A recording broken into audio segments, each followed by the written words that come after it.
നമസ്കാരം. മലയാളി വാർത്ത ഇൻസൈഡിലേക്ക് സ്വാഗതം. ചിലപ്പോഴൊക്കെ നമ്മൾ നമ്മുടെ നീതിന്യായ വ്യവസ്ഥയെ സംശയിച്ചു പോകും. കണ്ടും കേട്ടുമൊക്കെ നമ്മൾ മനസ്സിലാക്കിയ പല പൊതുബോധങ്ങളുണ്ട്. ആ പൊതുബോധത്തിലൂന്നിയാണ് പല കേസുകളിലും നമ്മൾ കോടതി ഇന്ന വിധി കൽപ്പിക്കണമെന്നൊക്കെ തീരുമാനിക്കുന്നത്. ഇപ്പോഴിതാ ദിലീപ് കേസിൽ ദിലീപിനെ കുറ്റവിമുക്തനാക്കി കോടതി ഉത്തരവ് വന്നതിന് തൊട്ടു പിന്നാലെ സമൂഹമാധ്യമങ്ങളിൽ ജഡ്ജിക്കെതിരെ അതിരൂക്ഷ വിമർശനം. എന്നാൽ മറുവശത്ത് ദിലീപ് ഉയർത്തുന്നത് മറ്റൊരു ഇരവാദമാണ്. തനിക്കെതിരെയാണ് ഗൂഢാലോചന നടന്നത്. ഇവിടെ ദിലീപ് കോടതി മുറിക്കുള്ളിൽ നിന്ന് പുറത്തു വന്ന ഉടൻ തന്നെ ആദ്യം ആരോപണം ഉയർത്തിയത് തൻ്റെ ആദ്യ ഭാര്യയായ മഞ്ജുവിന് നേർക്ക്. പിന്നീട് സമൂഹമാധ്യമങ്ങൾ കണ്ടത് മഞ്ജു വാര്യർക്കെതിരെയുള്ള രൂക്ഷമായ സൈബർ ആക്രമണങ്ങളാണ്. പലപ്പോഴും പണത്തിനും സ്വാധീനത്തിനും പിന്നാലെ പായുന്നവരാണ് മലയാള സിനിമയിലെ മിക്കവരും. നടി ആക്രമിക്കപ്പെട്ട കേസിന് പിന്നാലെ നിശബ്ദരായിരുന്ന പലരും ഇന്നലെ രംഗത്ത് വന്നു. അവരുടെ ഉച്ചത്തിലുള്ള സംഭാഷണങ്ങൾ നമ്മൾ കേട്ടു. ദിലീപിനെ ജയ് വിളിക്കുന്നതായിരുന്നു പല സംഭാഷണങ്ങളും. ദിലീപിന് അനുകൂലമായ ഒട്ടനവധി കുറിപ്പുകൾ. ഈ കേസിൽ ദിലീപ് യഥാർത്ഥത്തിൽ നിരപരാധിയാണെങ്കിൽ അയാൾ കുറ്റവിമുക്തനാക്കപ്പെടണം.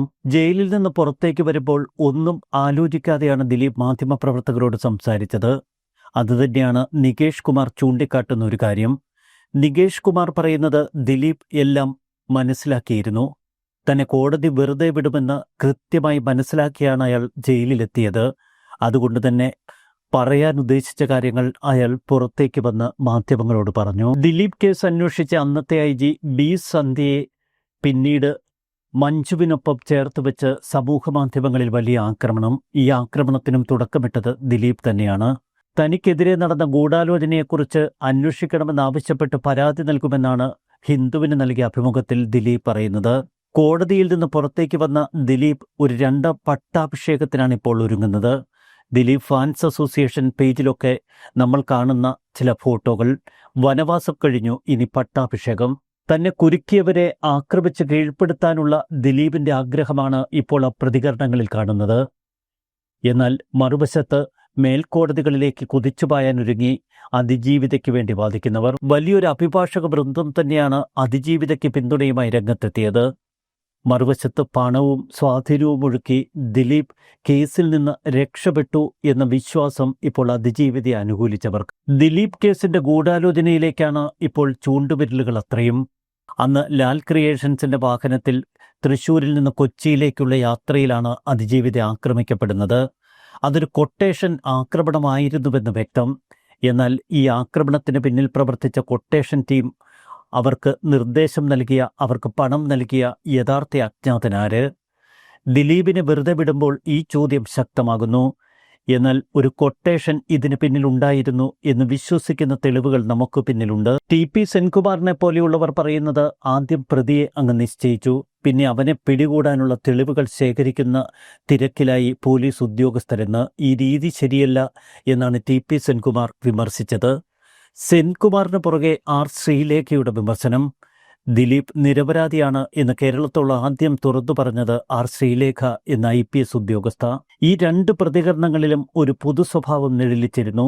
ഈ രണ്ടുപേരുടെയും മുഖ്യ ശത്രുവായിരുന്നു അന്ന് പോലീസിലെ ഉന്നതയായിരുന്ന B സന്ധ്യ IPS. നമ്മൾ പുറമേക്ക് കാണുന്ന അത്ര ഭദ്രമല്ല പോലീസ് സേനയിലെ ഈഗോയും വലിപ്പച്ചെറുപ്പ ആക്രമണങ്ങളുമൊക്കെ. അവർ പരസ്പരം പാരവയ്ക്കുന്നു, പരസ്പരം വാർത്ത ചോർത്തിക്കൊടുക്കുന്നു. ദിലീപ് കേസിന്റെ തുടക്കം മുതൽ B സന്ധ്യക്കെതിരായ കൃത്യമായ ഗൂഢാലോചന പല കോണുകളിൽ നമ്മൾ കണ്ടിരുന്നു. ഇത് സന്ധ്യയുടെ നേതൃത്വത്തിൽ പേരിനും പ്രശസ്തിക്കും വേണ്ടി തട്ടിക്കൂട്ടിയ ഒരു കേസാണ് എന്ന തലത്തിലായിരുന്നു ഒരു സംഘം പോലീസ് ഉദ്യോഗസ്ഥർ സന്ധ്യക്കെതിരെ പ്രചരണങ്ങൾ തുടങ്ങിയത്. ദിലീപ് നിരപരാധിയാണ് എന്നും സന്ധ്യ മറ്റു ചില ആരോപണങ്ങളിൽ നിന്ന് രക്ഷപ്പെടാനാണ് ഇത്തരം ചില നീക്കങ്ങൾ നടത്തുന്നത് എന്നും അന്ന് ശക്തമായ ആരോപണങ്ങൾ ഉയർന്നു.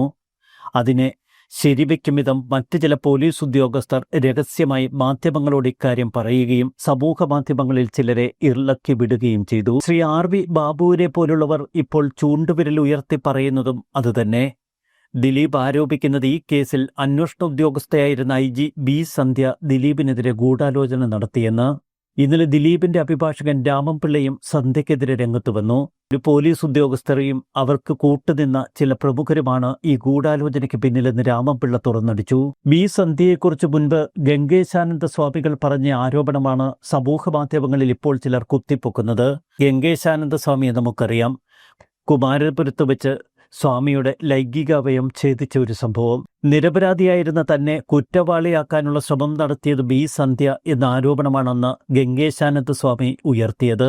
ഇതിനെക്കുറിച്ച് ഞെട്ടിക്കുന്ന ചില വിവരങ്ങൾ പിന്നീട് ഗംഗേശാനന്ദ സ്വാമിയെ ആക്രമിച്ച പെൺകുട്ടിയും വെളിപ്പെടുത്തിയിരുന്നു. RB ബാബു ഇപ്പോൾ ഈ കാര്യം ഓർമ്മപ്പെടുത്തുന്നതിന് പിന്നിൽ മറ്റു ചില കാര്യങ്ങളുണ്ട്. ദിലീപിനെതിരായ ഒരു ഗൂഢാലോചന വിശ്വസനീയമായ വിധം ഇപ്പോൾ സമൂഹത്തിൽ അവതരിപ്പിക്കേണ്ടതുണ്ട്. ഈ പശ്ചാത്തലത്തിൽ വേണം ഹിന്ദുവിന് നൽകിയ ദിലീപിന്റെ അഭിമുഖം നമ്മൾ ഒന്ന് വായിച്ചു നോക്കാൻ. നടിയെ ആക്രമിച്ച കേസിൽ താനാണ് യഥാർത്ഥത്തിൽ ഇരയാക്കപ്പെട്ടതെന്നും പോലീസ് ഉദ്യോഗസ്ഥർ തങ്ങളുടെ വ്യക്തിപരമായ നേട്ടങ്ങൾക്കും പ്രശസ്തിക്കും വേണ്ടി തന്നെ ബലിയാടാക്കുകയായിരുന്നുവെന്നും ദിലീപ് ഇപ്പോൾ നൽകിയ അഭിമുഖത്തിൽ പറയുന്നു. 6 പ്രതികളെ അന്ന് പിടികൂടിയപ്പോൾ കേസിൽ ഗൂഢാലോചനയില്ല എന്ന് തീർത്തു പറഞ്ഞിരുന്ന മുഖ്യമന്ത്രി, ആ മുഖ്യമന്ത്രിയെ കൊണ്ടുപോലും കാര്യങ്ങൾ മാറ്റിപ്പറയിപ്പിച്ചത് അന്വേഷണ ഉദ്യോഗസ്ഥയാണ് എന്ന് ദിലീപ് പറയുന്നു. തന്നെ കൊടുക്കാൻ വേണ്ടി ഉദ്യോഗസ്ഥർ സർക്കാരിനെ തെറ്റിദ്ധരിപ്പിക്കുകയായിരുന്നുവെന്നാണ് ദിലീപ് പറയുന്നത്. കോടതി വിധി വന്നതിന് തൊട്ടുപിന്നാലെ ദ ഹിന്ദുവിന് നൽകിയ അഭിമുഖം. ഇതിൽ അന്വേഷണ സംഘത്തിനെതിരെ ദിലീപ് ഗുരുതരമായ ആരോപണങ്ങൾ ഉയർത്തുന്നു. ആക്രമിക്കപ്പെട്ട നടിയുമായി തനിക്ക് യാതൊരു പ്രശ്നങ്ങളുമില്ല എന്നാണ് ദിലീപ് ഇപ്പോൾ പറയുന്നത്. നല്ല സൗഹൃദമായിരുന്നു. അന്വേഷണത്തിന്റെ ആദ്യ 4 മാസം അവർ തന്റെ പേര് പോലും പറഞ്ഞിരുന്നില്ല. പിന്നീട് അന്വേഷണ ഉദ്യോഗസ്ഥരുടെ സമ്മർദ്ദത്തിന് വഴങ്ങിയാണ് നടി തന്റെ പേര് മൊഴിയായി നൽകിയത് എന്നതാണിപ്പോൾ ദിലീപിന്റെ വാദം. തന്നെ 13 മണിക്കൂർ ചോദ്യം ചെയ്തുവെന്ന് മാധ്യമങ്ങളോട് പോലീസ് പറഞ്ഞു. 1 മണിക്കൂർ മാത്രമാണ് ചോദ്യം ചെയ്തത്. പിന്നെ കുശല സംഭാഷണങ്ങളൊക്കെയായി അവിടെയിരുന്നു. ബാക്കി സമയമൊക്കെ ഉദ്യോഗസ്ഥർ തന്നോട് കുശലം പറയുകയായിരുന്നു. പുറത്ത് തനിക്കെതിരെ ജനവികാരമുണ്ടാക്കാൻ പോലീസ് ബോധപൂർവം കള്ളക്കഥകൾ മെനയുകയായിരുന്നുവെന്ന് ദിലീപ്. തന്നെയും കുടുംബത്തെയും ഒക്കെ പൊതുസമൂഹത്തിൽ ഒറ്റപ്പെടുത്താനുള്ള ശ്രമങ്ങൾ നടന്നു. കുടുംബ പ്രേക്ഷകരെ തന്നിൽ നിന്നകറ്റി. തനിക്ക് വേണ്ടി സോഷ്യൽ മീഡിയയിൽ പോസ്റ്റിട്ടവരെയും വക്കീലന്മാരെയും ഒക്കെ കൊടുക്കാനുള്ള ശ്രമം നടന്നുവെന്നും ദിലീപ് ആരോപിക്കുന്നു.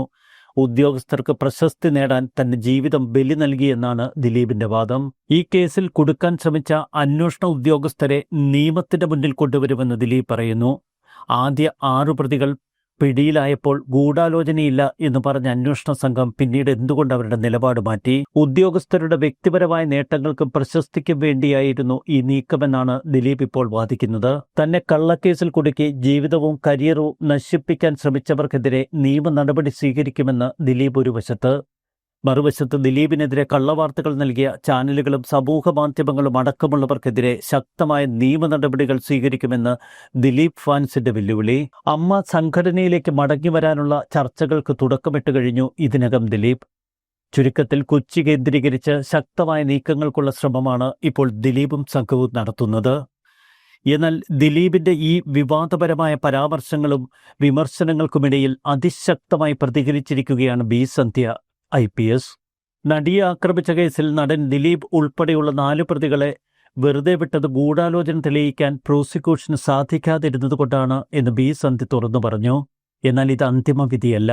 മേൽക്കോടതിയിൽ എന്ത് സംഭവിക്കാമെന്ന് നോക്കാമെന്നാണിപ്പോൾ ബി സന്ധ്യ പറയുന്നത്. ഗൂഢാലോചന എപ്പോഴും ഒരു വെല്ലുവിളിയാണെന്നും അവർ പറഞ്ഞു. അന്വേഷണ സംഘം മികച്ച ജോലിയാണ് ചെയ്തത്. അവർ അഭിനന്ദനം അർഹിക്കുന്നു. മാറി മാറി വന്ന പ്രോസിക്യൂട്ടർമാരും നല്ല ജോലി ചെയ്തു. ഈ ഒരു കേസിലൂടെ കേരളത്തിലെ സിനിമാ മേഖലയിൽ ഒരുപാട് പോസിറ്റീവായ മാറ്റങ്ങൾ വന്നു. അന്തിമവിധി വരുന്നതുവരെ അതിജീവിതയ്ക്കൊപ്പം അന്വേഷണ സംഘമുണ്ടാകും. ഒരുപാട് വെല്ലുവിളികൾ പ്രോസിക്യൂഷന് നേരിടേണ്ടി വന്നു. വിചാരണ വേളയിൽ അന്വേഷണ സംഘത്തിനും വലിയ വെല്ലുവിളികൾ നേരിടേണ്ടി വന്നു.